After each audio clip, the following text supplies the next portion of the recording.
Homework question 11.2 asks us to rank these molecules in order of increasing boiling point. We know that boiling point is related to intermolecular forces, and we know that with increasing intermolecular forces, mean that we'll have a higher boiling point. So essentially, what this question is asking us to do is to rank these in terms of the intermolecular force strength. We can tell, just looking at these, that these are all just hydrocarbons, which sounds fancy, but just means that they're comprised of hydrogen and carbon only. Hydrocarbons are nonpolar. So what we're comparing here is the intermolecular forces between four nonpolar compounds. The only intermolecular force for nonpolar compounds is London dispersion forces. London dispersion forces increase with increasing mass. They also increase with increasing length of carbon chain. So one thing we can do is look at the number of carbons and the number of hydrogens in each species, take that mass into consideration, and then use it to help us rank. Hydrocarbon number 1 has 4 carbons, and then it has 10 hydrogens. Hydrocarbon number 2 has 8 carbons, and it has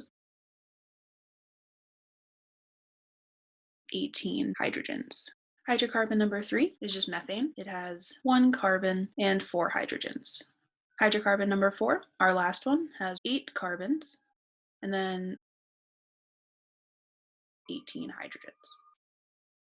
What we can take from this right away is that CH4 is our lightest compound, and so this should have the lowest intermolecular force. Therefore, because it has the least London dispersion forces, we're going to say it has the lowest boiling point, and so number 1 will be hydrocarbon number 3.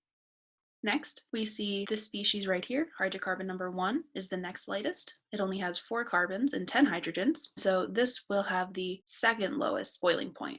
Here's where it gets a little bit confusing. We see that both hydrocarbon number 2 and hydrocarbon number 4 have 8 carbons and 18 hydrogens. So we can't distinguish them just with mass themselves. What we have to do instead is refer to the second criteria we talked about that says that London dispersion forces increase with increasing length of carbon chain.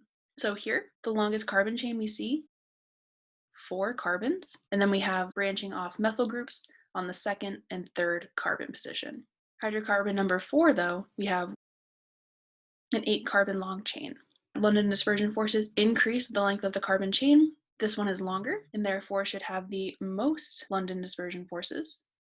And number 2, which has the same number of carbons but a shorter chain, will have less London dispersion forces than 4, but still more than 1 and 3 due to the mass.